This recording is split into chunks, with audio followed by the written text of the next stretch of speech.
गोस्वामी जी लिखते हैं कि भगवान श्री कृष्णचंद्र जी महाराज, श्री रामचंद्र जी महाराज, इनका जो स्वरूप है वह निरुपम है।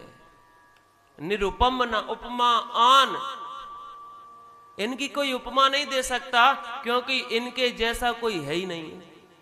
लेकिन जो कुछ संत महात्मा विद्वान आदि लोग कहते हैं वे इस प्रकार से कहते हैं, जिम कोटि सत खद्योत रविशम कहत अति लघुताल है। जिस प्रकार से कोई सूर्य को जुगनू दिखाए, इसी प्रकार से ऋषि मुनि संत महात्मा यही भांति निज निज मति विलास मुनीस हर ही बखान ही। विद्वान लोग अपनी मति का विलास करके परमात्मा का बखान करते हैं, उनके सौंदर्य का वर्णन करते हैं। कोई कहता है कि परमात्मा कमल के समान है, श्री रामचंद्र कृपालु भजमन हरण भव वय दारुणम नव कंज लोचन कंज मुख कर कंज पद कंजारुणम, कमल के समान। लेकिन वस्तुतः यदि देखा जाए तो वह भी एक उपमा ही है,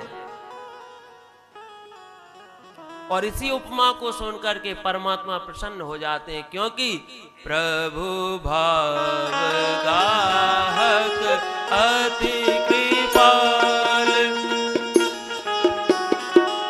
ही बखाने ही। प्रभु भाव गाहक अति कृपाल सप्रेम सुनि सुख मानहि। प्रभु भाव गाहक, परमात्मा तो भाव को ग्रहण करते हैं, भगवान भाव देखते हैं, भाव कैसा है। इसीलिए तो कहते हैं भाव का भूखा हूं मैं और भाव ही बस सार है। भाव से मुझको भजो तो भव से बेड़ा पार है। भाव बिन सुनी पुकारे मैं कभी सुनता नहीं, भाव से एक पुष्प भी हो तो मुझे स्वीकार है। परमात्मा भाव को ग्रहण करते हैं, परमात्मा भाव देखते हैं।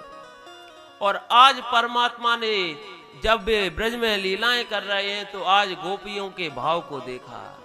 हरि अंतर्यामी सब जानी, परमात्मा गोपियों के हृदय की बात समझ गया।